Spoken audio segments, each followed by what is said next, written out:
Thank you, Hina and Amita. Thank you very much. It is my pleasure to invite on stage Mr. Asaduddin Owaisi, a man. जितने ये हमें दिखते हैं उससे ज्यादा ये सोशल मीडिया पर वायरल होते हैं, इसलिए ओवैसी साहब आपसे गुफ्तगू करने का मजा ही कुछ और होता है. आप हमारे मंच पर आए and 20 years of times now, it's a special occasion when we want to exchange views on the noisy parliamentary democracy that we have in our country.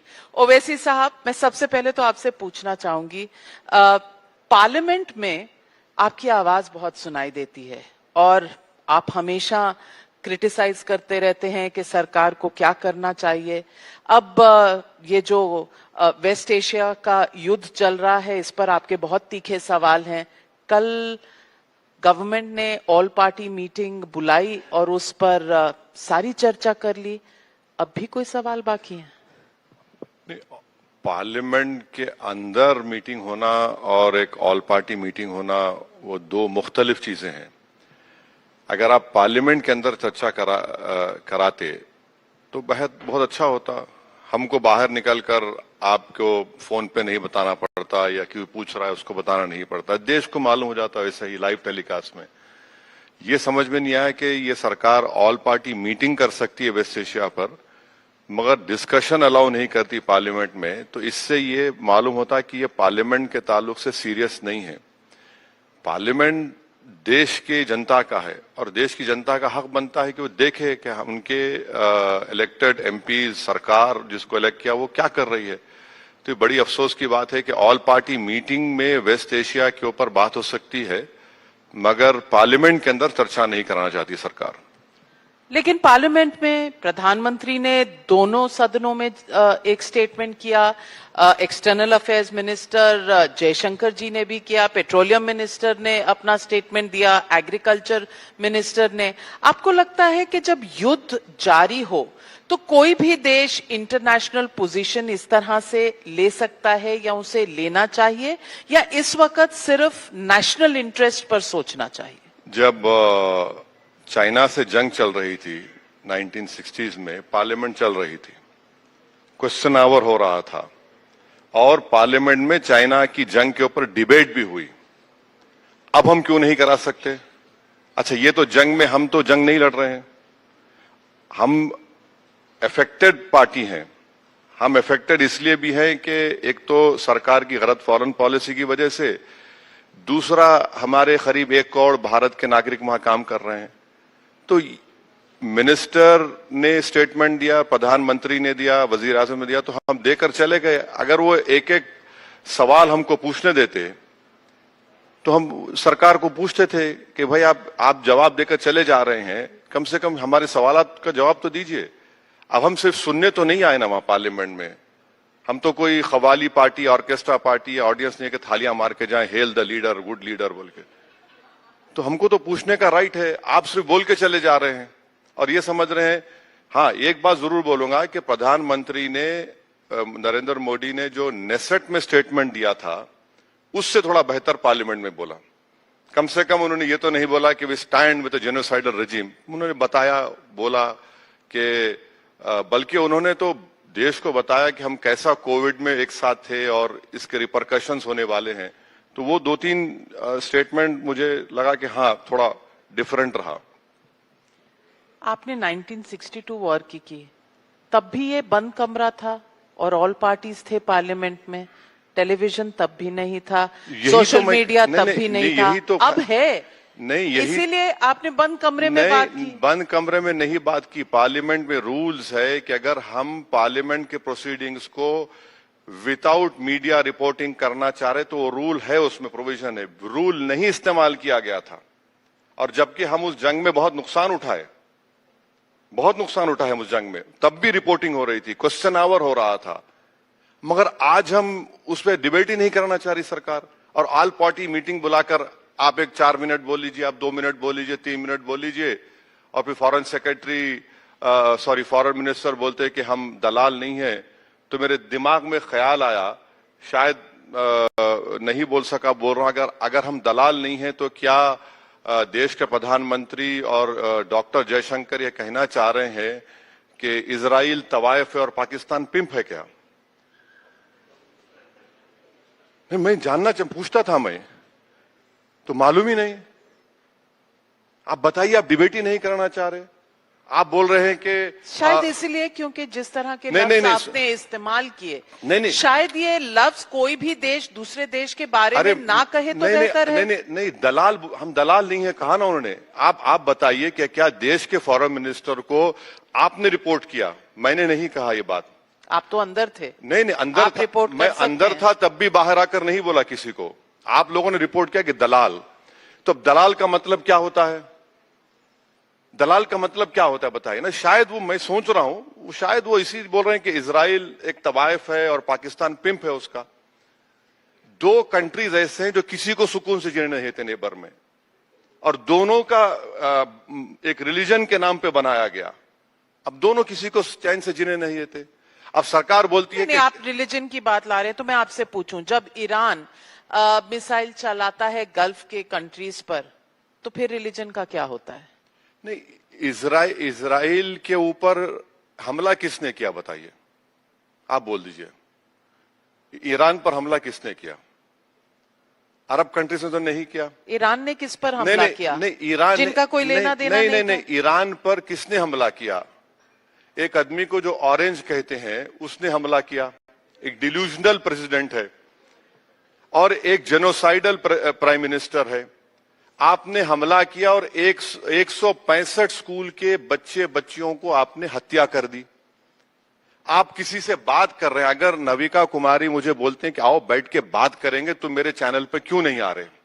मैं आपसे आके मिलता हूं, मैं आपसे बात कर रहा हूं, आप वहां पर मेरी एबीसीडी चला रहे हैं, तो क्या बोलेगा मैं? आप बताइए। मैं ऐसा करती नहीं हूं। आप नहीं करते। नहीं, थैंकफुली अभी तक नहीं किया आपने। मैं आप नहीं करते। मैं बहुत इज्जत से पेश आती हूं। नहीं, माशाल्लाह, आप जिससे इज्जत से पेश आना, इज्जत से पेश आते। जिसको आप हवा उतारना है, गैस उतारना, वो भी करते हैं। वो भी इज्जत से करती हूँ। नहीं, तारीफ में वो भी इज्जत से करती हूँ। नहीं, एज अ कॉम्प्लीमेंट कह रहा हूँ आप। हाँ, क्योंकि सवाल पूछना मेरा हक है। बिल्कुल। नहीं, सवाल पूछती हूँ मैं। एक एग्जाम्पल बता रहा हूँ कि आप उनसे डायलॉग कर रहे हैं, और ऐसे दो अहमक को भिजाया ऑरेंज ने, जिसको न्यूक्लियर टेक्नोलॉजी के बारे में उसका ए नहीं मालूम। एक दामाद है, उसकी काबिलियत है, और एक साहब है जो चमचे हैं उनको ये तक नहीं मालूम कि 60% स्टॉक पाइल क्या होता है। उनको ये भी नहीं मालूम कि तेहरान में जो न्यूक्लियर रिएक्टर है वो अमेरिका ने बनाया था। अब आप देखिए, उन्होंने हमला किया, और हो क्या रहा है? नुकसान तो भारत को सबसे ज्यादा हो रहा है। तो आप समझ रहे हैं कि आप विपक्ष में हैं, आप ऑपोजिशन में हैं, आप ये तमाम शब्दावली इस्तेमाल कर सकते हैं। ऑरेंज है, कोई ऐसा है, वैसा मेरा है। फ्रीडम है, आपका मैं डरता नहीं हूं अमेरिका से। नहीं, एक बात सुनिए मैडम, 2019 में ऑरेंज ने कहा तेल नहीं खरीदना ईरान से, हमने छोड़ दिया। फिर कहा वेनेजुएला से मत लो, हम छोड़ दिए। फिर 2025 में मिस्टर ऑरेंज ने कहा रशिया से मत लो, हम छोड़ दिए। अब उन्होंने कहा कि ईरान को कह रहा 140 मिलियन तुम बेचकर मुझसे लड़ो। भारत से कह रहा है कि 30 दिन में उठा लो। फिर कह रहा रशिया से खरीद लो।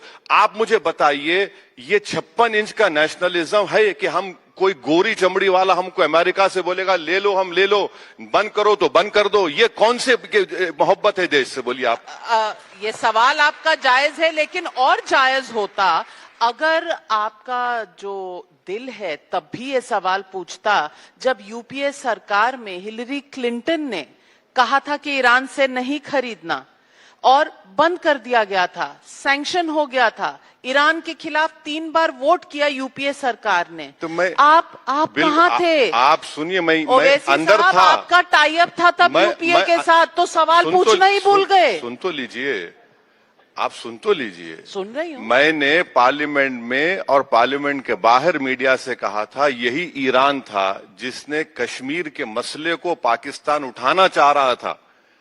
United nation human rights commission में ईरान हमारी मदद किया। ईरान कश्मीर को इंटीग्रल पार्ट मानता है। अब आप मेरे को ये बताइए कि अब जो गड़बड़ चल रही है, अजरबैजान ऑपरेशन सिंदूर में पाकिस्तान का साथ दिया, हम उनको कह रहे हैं कि भैया ले लो, ला लो, हमको लाके दे दो। ड्रोन्स दिया पाकिस्तान को। आप समझ रहे हैं फॉरेन पॉलिसी को हमारी कैसा फर्क हो गया। वहां पर जाकर प्रधानमंत्री ने कहा वी स्टैंड विथ इजराइल। 70,000 फलस्तीनियों को मार दिया उसने, जेनोसाइड रजीम। कितने but we also stand with Iran, वो नहीं सुनाई दिया आपको? मैडम देखिए, we also stand with no no no, देखिए, और आप नहीं, ऑपरेशन सिंदूर के बाद इस देश में सबने, ओवैसी साहब, आपको एक बहुत नेशनलिस्टिक रोल में देखा है। बाहर के देशों में हाँ, इन बिल्कुल भारत का मैं हूं, पक्ष लेकर गए मैं हूं, थे। बिल्कुल हूं। लेकिन मैं आपसे आज ये बहुत बहुत रिस्पॉन्सिबिलिटी से पूछना चाहती हूँ, आप ऑपोजिशन में रहकर जिस तरह की चीजें कह सकते हैं, कोई देश ऑफिशियली एक मंत्री होने के नाते, एक सरकार होने के नाते, एक प्राइम मिनिस्टर होने के नाते वो शब्दावली इस्तेमाल नहीं कर सकता। शायद आप इस बात को एप्रिशिएट करते हैं। मैं एक बात बताऊं आपको, स्पेन क्या कर रहा है? छोटा सा कंट्री है, स्पेन क्या कर रहा है? क्या हम इतना भी नहीं बोल सकते कि भाई आप ये बंद करो तमाशा? अमेरिका, हम हैदराबाद में बोलते हैं जिसका नुकसान नहीं होता, जिसकी ना ठिंग लगी ना फिटकरी लगी, वो हाल अमेरिका का है। भाई तेल मुझे आना है, गैस मेरा आना है। आपने ईरान के ऊपर हमला किया, ईरान ने खतर पे हमला किया, गेल, गुजरात पेट्रोलियम, ये सब हम लोग खतर से लेते हैं गैस। हमारा गैस तो रुक गया। अब हमारी गलती है? नहीं, गलती हमारी नहीं है, मगर अगर हम बोलते, ट्रंप, एक बात बताइए, प्रधानमंत्री ने स्पीच दिया पार्लियामेंट में, जंग शुरू करने वाले अमेरिका और इजराइल, एक लफ्ज नहीं यूएस के बारे में, एक लफ्ज नहीं इजराइल के बारे में। क्यों? आखिर क्या वजह है कि हम बोलने से, सच्चाई बोलने से डरते हैं? नहीं जानते क्या वजह है? क्या वजह है? नहीं मालूम? ये एप्स्टीन फाइल है क्या? नहीं, 9 लाख भारतीय रहते हैं वहां पर, भारतीय रहते हैं गल्फ कंट्रीज में। मैडम, हमने उनको भी महफूज रखना है। मैडम, हमने तेल नहीं भी सुनिए निकालना मैडम, है। फॉरेन पॉलिसी का हिस्सा क्या होता है कि देश का पहला इंटरेस्ट प्रोटेक्ट किया जाए, फिर हमारे एनआरआईज आते हैं, यकीनन आते हैं। अगर हम एक करोड़ को देख के फॉरेन पॉलिसी डिसाइड करेंगे, ये कभी नहीं हुआ ऐसा। यकीनन हमारा सॉफ्ट पावर है, मगर इनकी गलती की वजह से भारत के लोग ही तो मर रहे हैं। डेब्रिस गिर रहा है, आज मर गए। समंदर पे, कश्तियों पे लोग हैं। मुझे कॉल किए निजामाबाद का लड़का कि हम भूखे हैं। आप ये बताइए कि हम बोल क्यों नहीं सकते कि भाई बंद करो ये तमाशा, ये तुम क्या कर रहे हो? नहीं, बिल्कुल। अरे आप पार्लियामेंट में, राज्यसभा, लोकसभा में लफ्ज यूएस बोलने को तैयार नहीं है, लफ्ज इजराइल का कंडेमनेशन करने को तैयार नहीं है। फिर कैसा होगा बताइए आप ये? और फिर अच्छा, मल्टीलैटरलिज्म हमारा कहां गया? हम तो सबके दोस्त हैं ना। We called for de-escalation. That is not enough. No, we are talking to both sides. That is not enough. I'll give you an example of what I am saying. You know what happened? We invited a frigate from Iran. That frigate came to Visakhapatnam, participated in the show. They left Indian shores. They were in Sri Lanka waters or international waters. An US submarine launched a torpedo. And have you seen a statement of condolence? Forget about condemnation. Statement. Listen to me. Listen to me. Statement of condolence, not condemnation from Indian Navy. No. Why? Who's this US to create this kind of fear amongst us?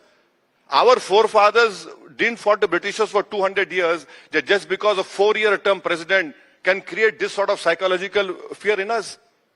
Who the hell is he? He'll become a lame duck come December.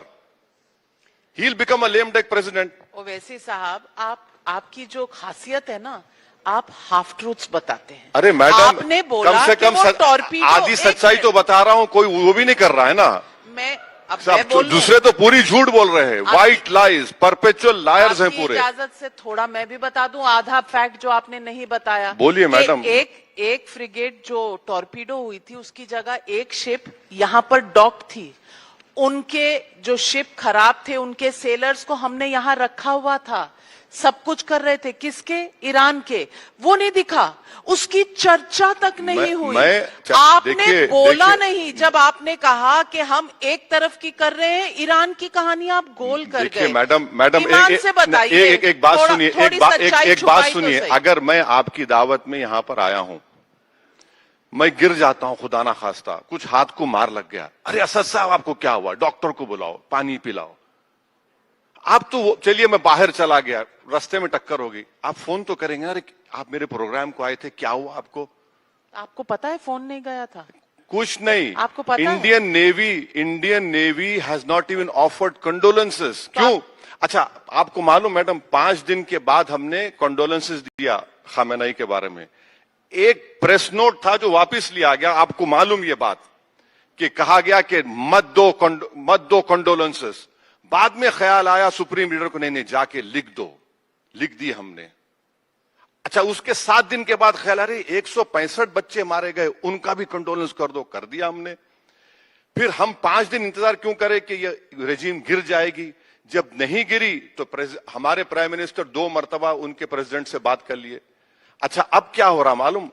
एक minute, अब जो हम जो ships ला रहे हैं ना gas के, माफ करना बुरा मत मानिए, आ गए 2 शिप आ गए, 3 शिप आ गए। अरे वो 2-3 शिप से तो हमारा 1.5 दिन का गैस का कंजम्पशन है। अब हो क्या रहा है? Israel has done what Egypt has done to Suez canal. जो शिप निकल रही 18 करोड़ रुपए दो, टोल टैक्स दो। 18 इंडियन शिप्स हमारे फंसे हुए हैं। एग्जैक्टली ये वर्ड कल हमारे फॉरेन मिनिस्टर ने कहा। अब हम टोल टैक्स दे रहे हैं उनको। जापान के निकल रहे हैं, चाइना। अच्छा, ये गड़बड़ होने से पहले चाइना ने पूरे शिप्स को खरीद लिया जहां पर ऑयल था। हमने उनका भी डाइवर्ट कर लिया, लेकिन आपको पता नहीं नहीं चला। नहीं आपने नहीं, बिल्कुल नहीं किया। दी। हमने सुनिए मैडम, हमारे स्ट्रेटेजिक रिजर्व कितने बताइए? ये तो आपने कल सवाल पूछा होगा। 74 डेज के स्ट्रेटेजिक रिजर्व्स हैं। अगर ओएमसी को मिलाते हैं 74 डेज के हैं, और आईईए बोलता है 90 डेज। अच्छा, आप बोलते नहीं कोई कमी नहीं है प्यारे, एसेंशियल कमोडिटीज एक्ट क्यों लगाया आपने फिर अगर कमी नहीं है तो? आप ही के टाइम्स ऑफ इंडिया के अखबार की हेडलाइन बता रहा हूं, peoples rushing towards the petrol pumps, police in action. आपके अखबार में है ये, आप देख लीजिए, 2 न्यूज हैं। अब मैं इसको क्या बोलेंगे? आप तो झूठ नहीं बोल सकते। नहीं तो मैं इसका बताती हूँ। आप ही ने खुद कहा अपने स्टेटमेंट के 24 शिप थे जब वॉर शुरू हुई, अब 18 हैं, मतलब 6 निकली ना, 6 निकली ना वहां से। एक मिनट ओवैसी साहब, थोड़ा मुझे भी बोलने दीजिए। 6 निकल गई वहां से, लेकिन ओवैसी साहब नोट नहीं करेंगे, बताएंगे भी नहीं। एक टॉर्पीडो हो गई, दूसरी डॉक्ड थी, लेकिन ओवैसी साहब टॉर्पीडो वाली की कहानी सुनाएंगे, दूसरी नहीं सुनाएंगे। आप कहेंगे कि हमारे पास 74 डेज के रिजर्व हैं और सरकार कोशिश करके बाकी ला रही है। ओवैसी साहब कहेंगे नहीं नहीं सबको चाहिए, सबको चाहिए, सब लाइन लगा रहे हैं। ये नहीं बताएंगे कि भाई बाहर से सप्लीमेंट भी हो रहा है। ये जो एक्शन एस्मा लगाया, नहीं लगाते तो बोलते सरकार को पता नहीं था क्या कि शॉर्टेज हो सकती है, इन्होंने ये क्यों नहीं किया क्लॉज। अब कर दिया तो बोलेंगे कि अरे एस्मा लगा दिया आपने, एसेंशियल सर्विसेज एक्ट प्रोमलगेट कर दिया, चित भी मेरी पट भी मेरी आपकी। ओवैसी साहब, ऑपोजिशन में रहना मुझे लगता है कन्वीनियंट बहुत होता है। चित आपकी पट मेरी। चलिए सुनिए बाप, मार्च 19 ज्वाइंट सेक्रेटरी का स्टेटमेंट है, we import 90% of our LPG and 47% of LNG from Qatar. अब रास फलान has been bombed by Iran. that has alone paralyzed 20% of India's total natural gas imports. Petronet, गेल, गुजरात की सब long term contracts है, force major हो रहा है। अब आप ये बताइए 10 साल में हमने डाइवर्सिफिकेशन क्यों नहीं किया? आज हम बोल रहे हैं अल्जीरिया से ले लेंगे, ऑस्ट्रेलिया से ले लेंगे, सस्ता है क्या? नहीं खरीदा। अच्छा, मुझे कंप्लीट कर दीजिए। प्रधानमंत्री ने क्या कहा? हमारे पास 53 लाख मेट्रिक टन है। प्रधानमंत्री को शायद किसी ने बताना भूलना हो गया या नहीं बताया कि हमारा एवरी डे का कंजम्पशन है 38 to 39 मिलियन। आप कितना, आप हमको देखिए हैदराबाद में क्या बोलते हैं कि हमारे कान में फूल तो नहीं है, आप बोले जा रहे हैं। एसपीआर रिजर्व्स कहां है बताइए ना हमको। आप बॉटलिंग प्लांट पे आप रख रहे हैं, आपने कमर्शियल को बंद क्यों कर दिया बताइए? मैं आपको हैदराबाद में आपके सोमित को दीजिए, हम हॉस्टल्स को जाते हैं, हॉस्टल्स में जाकर देखिए बच्चियों के सोशल वेलफेयर के हॉस्टल्स में लकड़ियों पर खाना पक रहा है, लकड़ियों पर खाना पक रहा है। अब सरकार बोलती है कि प्रॉब्लम है ही नहीं। अब जब प्रॉब्लम ही नहीं है तो फिर हम क्या बोलेंगे?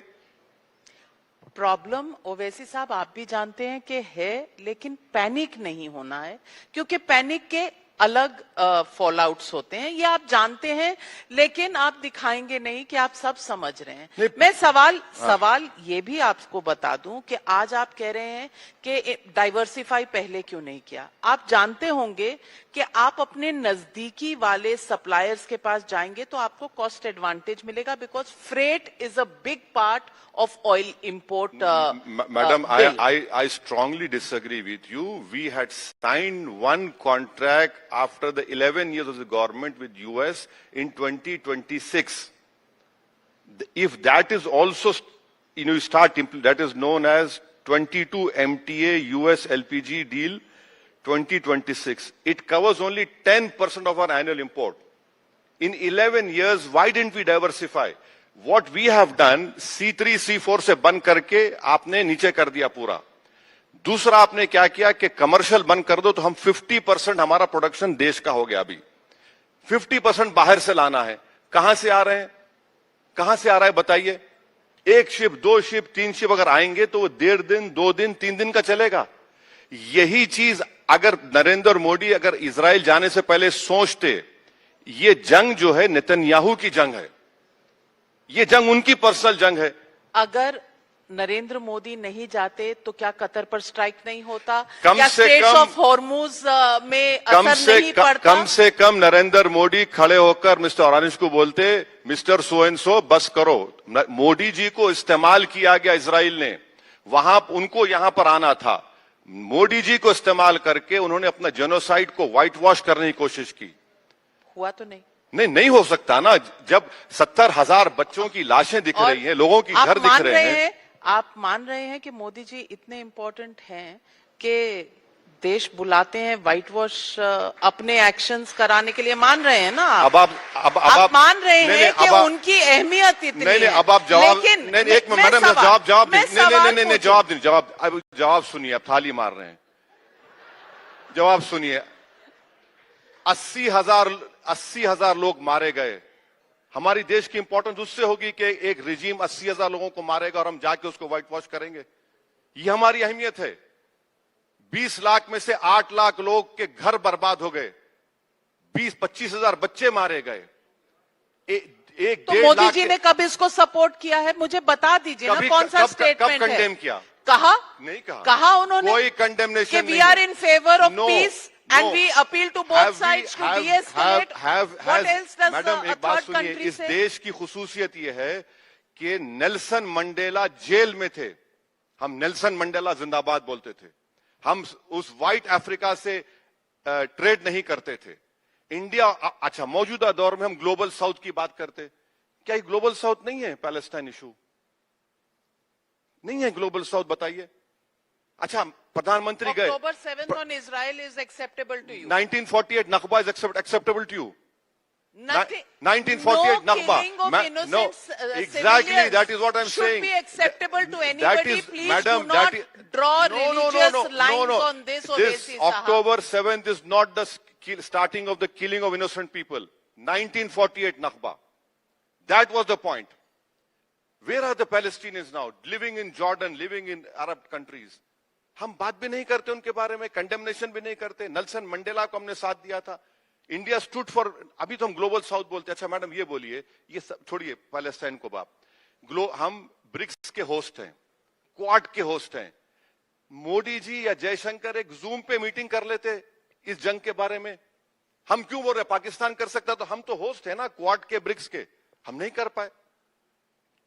मैं आपसे पूछना चाहती हूँ ओवैसी साहब, आप ऑपोजिशन के पार्ट हैं, ये तो समझ में आ रहा है क्योंकि मोदी जी से आप इतने सवाल पूछ रहे हैं, लेकिन कांग्रेस आपको फिर भी मोदी जी का बी टीम क्यों कहती है?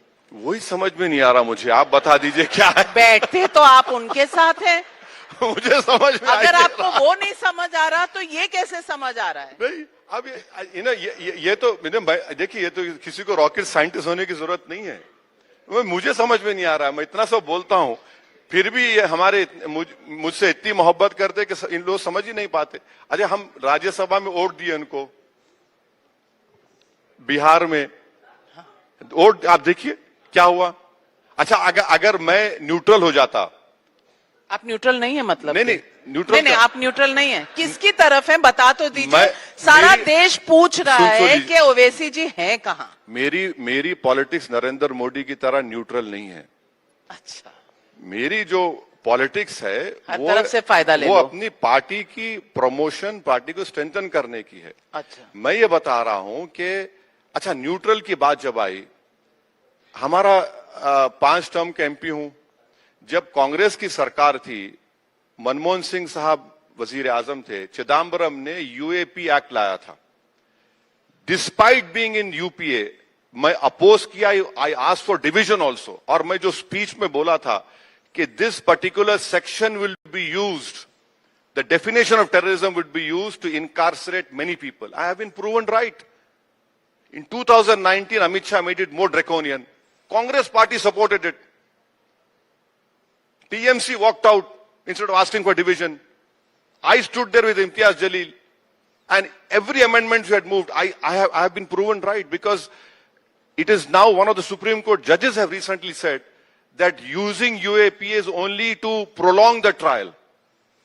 पर आपने तब का तकमा तो लगा लिया कि आपने अपोज किया था, फिर सपोर्ट मांगने चले गए थे कि भाई मुझे भी इंडिया गठबंधन का पार्ट बना लो। बिहार में नहीं गए थे? सुनते लिए चिट्ठियां लिखी थी, कसीदे इतने लंबे लंबे कि मुझे ले लो, मैं बहुत अच्छा ऐसा नहीं था। कोई दूर से बोल रहा था हम तुमसे मोहब्बत करते, तो आपने कहा पास आके बोलो। नहीं, हमने कहा चलो हम आ जाते, मोहब्बत करो, लपटा लो हमको। अच्छा, तो भाग गए, घर का दरवाजा बंद कर लिया। आपकी मोहब्बत के नहीं, देखिए, अगर कोई मुझसे मोहब्बत का इजहार कर रहा है तो हम बोले चलो प्यारे आ जाते तुम्हारे पास, हम ले लो हमको, बगलगीर हो जाओ। हम घर को गए तो घर को लॉक डाल दिया आपने। अब मैं क्या करूं भाई? आई लव यू बोले तो हम बोले ठीक है चलो दिखाओ, हम आ जाते हैं। तो अख्तर ईमान गए, वो गायब हो गए। अब क्या करेंगे हम? तो ये आपकी मोहब्बत कैसी है? नहीं, कभी हाँ कभी ना वाली मोहब्बत, इसे मोहब्बत कहते हैं? मेरा मानना यह है कि वो मोहब्बत ही नहीं जिसमें नाकामी ना हो। अच्छा अच्छा, ये जितने थाली मार रहे हैं इनकी जवानी में कुछ हुआ था इन लोगों को सबको। तो अब ये जो नाकाम मोहब्बत है आपकी, ये बंगाल तक चली गई है। अब आप बंगाल में, वहां भी इश्क हो रहा है हमारा। हाँ, वहां हुमायूं कबीर के साथ हो रहा है, बाबरी मस्जिद नहीं बनाने की बात हो रही है। तो ये वाली बाबरी मस्जिद की मोहब्बत है जो वहां ले गई है? सीरियसली मेरा जवाब ये है कि सिर्फ इशू बाबरी मस्जिद नहीं है, issue exploitation of the minorities by the TMC government है। अच्छा, और उसमें क्या हुआ कि लास्ट ईयर 24 मई में हाई कोर्ट ने 5 लाख ओबीसी सर्टिफिकेट्स को कैंसिल कर दिया। उसमें से 4 लाख तो मुसलमानों के हैं। और फिर सोने पे सुहागा यह है कि नेशनल बैकवर्ड क्लास कमीशन के चेयरमैन हमारे एमपी साहब अहीर साहब थे, उन्होंने जितने मुस्लिम कास्ट थे सेंट्रल लिस्ट में उसको निकाल दिया। हमारा हाल क्या है? आई एम कॉट बिटवीन, क्या बोलते हैं वो, fire and the frying pan, not between rock. अब ये निकाल रहे हैं, वो निकाल रहे हैं। अच्छा, आप ह्यूमन डेवलपमेंट इंडिकेटर्स देख लीजिए टीएमसी के रूल में मुस्लिम माइनॉरिटी के। तो मेरा मानना यह है कि जब तक माइनॉरिटीज की अपनी एक सेम्बलेंस ऑफ पॉलिटिकल लीडरशिप नहीं बनेगी, हम जस्टिस को, इंसाफ को, हिस्सेदारी को हासिल नहीं कर सकेंगे। ये हमारी सोच है, हमारा उस पर अमल कर रहे हैं। लेकिन मुझे फायर एंड फ्राइंग पैन का तो पता नहीं, पर बंगाल में आप मोदी जी और ममता जी के बीच में हैं। और बच के निकल जाऊंगा मैं, फिक्र मत करिए। बचेंगे, क्योंकि आप इतना लड़ते ही नहीं, इतनी सीटें लड़ते ही नहीं कि आपका कुछ बन जाए। देखिए, ममता जी आप पर आरोप लगा रही हैं कि आप इतनी सी बस लड़ते हैं जिससे उनका खेल खराब हो जाएगा और बीजेपी को फायदा हो जाएगा। मैडम, आप इतने सीजन जर्नलिस्ट हैं, आप तो कम से कम मत बोलिए। इतनी सीट लड़ रहा हूं तो क्यों पेट में दर्द हो रहा ममता को? आराम से सो जाओ ना, क्योंकि वोट आप उनके काटेंगे। नहीं, देखिए, इतनी सीटें लड़ रहा हूं ना तो क्यों परेशान हो रहे हैं? क्यों रातों की नींद हराम हो रही है?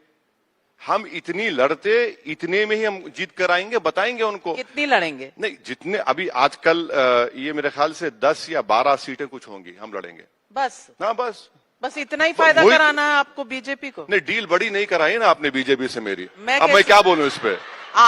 आपकी हो ही नहीं सकती। आप यहाँ बैठकर मोदी जी का स्क्रिप्ट लिखना चाहते हैं, ममता जी आपको लिखने नहीं दे रही। मैडम, आप सेक्युलर बन रहे हैं, सेक्युलर वाले आपको सेक्युलर नहीं मानते। ये चल क्या रहा है? जितना मुझे लोग गाली देते मैं उसको बैज ऑफ ऑनर समझता हूँ। मुझे कोई रोक नहीं सकता। मैं भारत की सियासत की लैला हूँ, मुझे फख्र है इस बात का।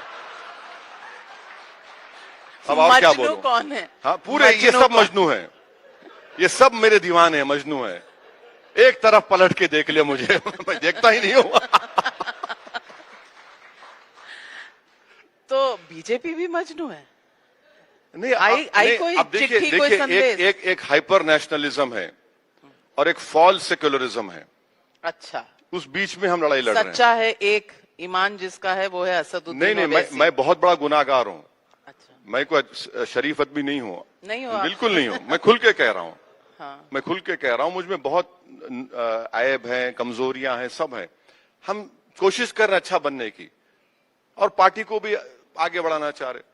आप कहते हैं कि इस देश का प्रधानमंत्री बनेगा ऐसा कोई जिसने बुर्का पहना हो, हिजाब पहना हो। हाँ, बुरी बात क्या है? नहीं, बुरी बात एक यमन फिलिस्तीन की रिप्रेजेंटेटिव जो यहाँ आई थी उन्होंने नहीं पहना था हिजाब। बहुत अच्छा है, यही तो खूबसूरती है। दोनों तरफ से खूबसूरती। कुरान में क्या लिखा हुआ है? ला इखरा फिद्दीन, यानी रिलीजन में फोर्स नहीं है।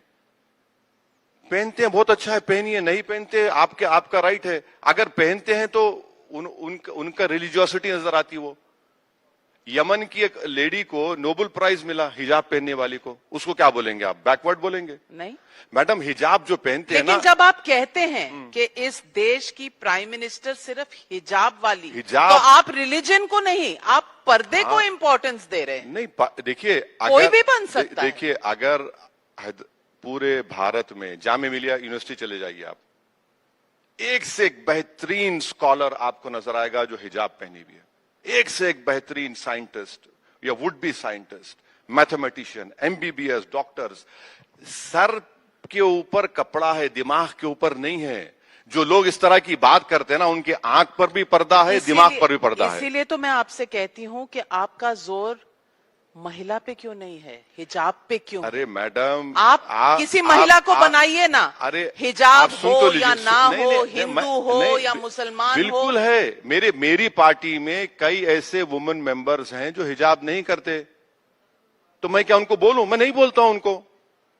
भाई, उनका राइट है। तो फिर वो बन सकती है ना प्रधानमंत्री? बिल्कुल बन सकती, क्यों नहीं बन सकती? तो फिर हिजाब पे इतना एम्फेसिस क्यों डालते हैं? जब नरेंद्र मोदी बन गए चाय बेचकर, तो हिजाब पहनने वाली नहीं बन सकती प्राइम मिनिस्टर। क्या बात कर रहे हैं आप? ये तो कम से कम ऐसा मत। यही तो प्रॉब्लम है कि हिजाब को आपने अपनी सेक्युलरिज्म और पॉलिटिक्स का चिन्ह क्यों बना दिया? देखिए मैडम, इस देश को आजाद कराने के लिए जौहर बरादरान की वालदा थी बी अम्मा, वो क्या करती थी? वो भी तो रिलीजियस थी। ये अगर आप बोलेंगे कि आप बहुत अच्छे हैं जब आप रिलीजन को छोड़ देंगे, नहीं, यही तो मैं बोल रहा हूं, यही तो मैं आपसे यही बोल रहा हूं। तो रिलीजन अगर कोई फॉलो कर रहा है रिलीजन प्रिंसिपल्स को, तो बुरी बात क्या है? कोई नहीं करता है तो ठीक है, उनका राइट है, उनका राइट है। मगर कोई करता है तो उससे परेशानी क्यों है? मैं आज ऑडियंस को बोलूंगी कि इसकी जजमेंट आप दीजिएगा, क्योंकि ओवैसी साहब दोनों चीजें कह रहे हैं। हिजाब वाली को बनाएंगे प्राइम मिनिस्टर, लेकिन हिजाब ना पहने तो भी उसकी रिलीजियोसिटी पे कोई सवाल नहीं है। तो भाई हिजाब को क्यों सिंबल बना रहे हैं? नहीं, उनका महिला को बना दीजिए ना। सुप्रीम कोर्ट, कितनी महिलाएं प्रेसिडेंट हैं आपकी पार्टी में या किसी बहुत है। आप हैदराबाद को आती नहीं है। आप आते खाली इंटरव्यू करने। आप मेरे साथ चलिए, दिखाता हूं मैं आपको। सुप्रीम कोर्ट में choice has become the fundamental right. Choice is the fundamental right. अब कोई चॉइस को अपना रहा है। यू आर इम्पोजिंग द हिजाब, not giving choice. I am not, कभी नहीं। हम लोग फॉरेन डेलीगेशन में गए थे, अल्जीरिया गए, वहां के मिनिस्टर्स से मिले, कई लेडी मिनिस्टर्स थे, हम बराबर उनसे मिले। उनका राइट है, इसमें ऐसा नहीं है कुछ भी। तो फिर मैं आपसे पूछना चाहती हूं कि आप सेक्युलरिज्म तय करेंगे। आप कह रहे हैं कि बंगाल में घुटन होती है। अब वैसे आप इंडिया अलायंस के साथ यहाँ बैठते हैं, बंगाल में आप नहीं बैठता इंडिया अलायंस का। वो तो मुझे बिठाते भी नहीं बाजू अपने, खाली जबानी तौर पर बोलते हम तुमसे मोहब्बत करते। और फिर हमको बर्बाद भी करते। बर्बाद किया। हाँ, वो पूरी कम्युनिटी को बर्बाद किया ना। तो आपको लगता है ये जो थोड़ी सी 10-12 सीटें जीतकर आप मुस्लिम्स को, पूरे कौम को अपना हक दिला सकते हैं? मैडम, या स्पॉइलर का ही गेम है? एक एमपी हूँ। कितने आपके समिट में आपने बुलाया मुझे? बोलते बहुत अच्छा है ना, वही तो, words are my tools. Yes. हाँ, तो अब एक है ना, एक है तो आपने बुलाया। अगर 20 हो जाए मेरी तरह तो सोचिए टाइम्स नाउ को कितने लोगों को बुलाना पड़ेगा। आप ही को बुलाएंगे? बुलाएंगे, मगर 20 की ताकत अलग है ना। लेकिन सवाल ये है कि हमेशा ये कहा जाता है कि एक बीजेपी की बी टीम बनी हुई है, इसका आप जवाब देते नहीं है। नहीं, क्यों दूं मैं किसी के सर्टिफिकेट लेने की जरूरत नहीं है मुझे। कहते हैं फाइनेंसेस भी वहीं से आते हैं। हाँ, मैं उनको देता हूँ ना, उनसे फाइनेंस वही देते हैं। उनको 90% देके 10% मैं रखता हूँ। अच्छा। हाँ, उन्हीं से लेता हूं मैं। भाई आप बोले लाओ 90% आप रखो, 10% मेरे को दो। फाइनेंसेस उन्हीं से आते हैं। बिल्कुल सही कहा, 90% वो लेते हैं, 10% मैं लेता हूं। अगर उनको नहीं मिला तो वो नाराज हुआ थे कि हमारा हिस्सा नहीं मिला, उस वजह से गाली देते हैं मुझे। कौन? जो इल्जाम लगाते मुझ पर। अच्छा। अब राज्यसभा के मैंने सोचा कि बीजेपी आपको देती है। नहीं, जो मुझ पे एलिगेशन लगाते वो डील करते हैं। वो 90% रख के 10% मुझे देते। मैं आपसे ये भी पूछना चाहती हूँ कि हाल ही में आपने एक स्टेटमेंट किया और उत्तर प्रदेश के कॉन्टेक्स्ट में आपने किया, आपके नेता ने किया ये कि एनकाउंटर हो रहे हैं और जो एनकाउंटर कर रहे हैं उनका भी एनकाउंटर होगा। आपको नहीं लगता कि इस तरह की भाषा से परहेज करना चाहिए? आप बिल्कुल सही कह रहे हैं। मैंने शौकत से बात की, उन्होंने कहा कि सर मेरा पूरा स्टेटमेंट नहीं डाल रहे हैं। अच्छा मैडम, यूपी की बात की, आप ये बताइए कि बाबा का विजन देखिए आप। बाबा का विजन देखिए कि उन्होंने क्या कि वी हैव, इंग्लिश में ट्वीट किया, एक्स पे डाला कि we have done an signed an MOU with an AI company to open a data centre worth 25,000 crore. तो हजरत ग्रॉक ने नीचे लिखा कि उसका 50 लाख का टर्नओवर नहीं है। बाबा ने कर दिया। AI देखिए, उनका AI देखिए। आप यूपी में भी इतने 10-12 सीटें लड़ने जाएंगे? नहीं, यूपी में हम लोग अलायंस करेंगे, अच्छा अलायंस करके। किसके साथ? वही जो मोहब्बत कहते हैं कि करते हैं पर करते नहीं है। नहीं, अलायंस होगा। किसके साथ? अब इतना जल्दी अब मैं अपनी राजनीति टाइम्स नाउ से कैसे करूंगा? तो बात फैसले हमको करने दीजिए। आप ही ने कहा कि हमारे मंच से बहुत काम हो सकते हैं। नहीं, हो रहे हैं ना, बिल्कुल हो रहे हैं। आप भी करते हैं काम किसी का, मैं भी करता हूं अपनी पार्टी का, सब अपना काम करते हैं। आजकल आपको एक शब्द से बहुत दिक्कत हो रही है। हाँ, धुरंधर। नहीं, वो शब्द ये है धुरंधर। हाँ, धुरंधर क्या पिक्चर है वो? आपने कहा बैन कर दो। नहीं, मैंने कहा वारिस पठान। नहीं, देखिए मैडम, मेरे पास टाइम नहीं है 3 घंटे किसी को देखने का। मैं चाहता हूं लोग मुझे 1 घंटे के लिए सुने। अच्छा। 3 घंटे बकवास क्या है वो होता क्या है? सिवाय गाली दो, आप वायलेंस को प्रमोट करो, और 3 घंटे के बाद आप निकल कर आप सोचते कि यार मैं इस मुसलमान को गाली दूं या न दूं। अब वो क्या करेंगे उसका? वो देख के कौन देखेगा? मेरे पास ये गैर जरूरी। दुनिया देख रही है, लोग खुश हो रहे हैं। हम हैदराबाद में नहीं, हम हैदराबाद में बोलते कि प्यारे इन चीजों को दिल पे मत लो, गुर्दे पे लो। तो हम गुर्दे पे लेके छोड़ देते हैं उसको। तो इसको प्रॉब्लम है, ये बकवास है। ये 3 घंटे आप क्यों फिल्म नहीं देख सकते? राहुल गांधी को सुनना अच्छा लगता है? राहुल गांधी। मैडम, अगर मैं 1 घंटा 2 घंटे दिन में मेरी बीवी को सुन लिया तो मौजा ही मौजा, बस वो उसकी फिक्र रहती मुझे। राहुल गांधी को लीडर ऑफ ऑपोजिशन आप कैसे देखते? LOP है, हम उनकी रेस्पेक्ट करते हैं, मेरी जिंदगी के प्रायोरिटीज हैं। अच्छा, उस प्रायोरिटीज के तहत मुझे काम करना पड़ता है। तो उसमें राहुल गांधी प्रायोरिटी पे नहीं है? नहीं, क्यों होंगे? उनकी प्रायोरिटी उनकी पार्टी है, मेरी प्रायोरिटी मेरी पार्टी है। पर आप तो कह रहे हैं कि मोहब्बत वाले यही पार्टियां हैं। हाँ, हमको तेलंगाना में रेवंत रेड्डी से अच्छा चल रहा है अभी, अब तक अच्छा वो तो कह रहे हैं Congress is Muslim, Muslim is Congress. तो आपका वहां क्या रोल है? कुछ भी नहीं, वो बोलते हैं, मगर हमारा उनसे अच्छा है। और उन्होंने तो आपका नाम तक चुरा लिया। वो कहते हैं कि आप क्या असदुद्दीन होंगे, वो है रेवंतुद्दीन। चलिए, उद्दीन तो हो गए।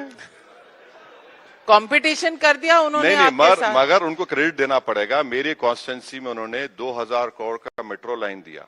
अच्छा। और उसका काम चल रहा है। एक 450 करोड़ का एक ब्रिज दिया उन्होंने।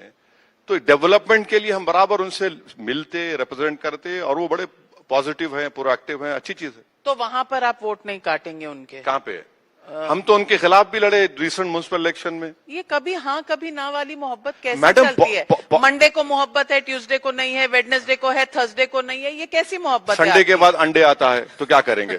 जो पॉलिटिक्स है ना मैडम, हमारे पार्टी चलाने का तो यानी मोहब्बत, नो नो नहीं, देखिए मोहब्बत का कारोबार करते नहीं हैं आप। नहीं, मैं नहीं करता हूँ। नहीं, आप ऐसी वाली मोहब्बत को तो कारोबार ही कहते हैं। मैं कारोबार नहीं करता हूँ। मैं पॉलिटिक्स अपनी पार्टी को स्ट्रेंथन करने के लिए और मुझे डेवलपमेंट का काम करवाने का है तो मैं करता हूँ।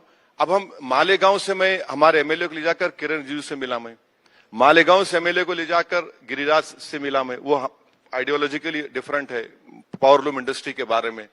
तो काम तो कराना है ना, मिलूंगा नहीं तो काम कैसे होगा? तो काम कराने के लिए मोहब्बत बाद में नहीं, काम करा वो उनकी जिम्मेदारी है, वो मिनिस्टर है, मैं एक इलेक्टेड रिप्रेजेंटेटिव हूं, मेरा राइट है उनके पास जाकर बोलने का।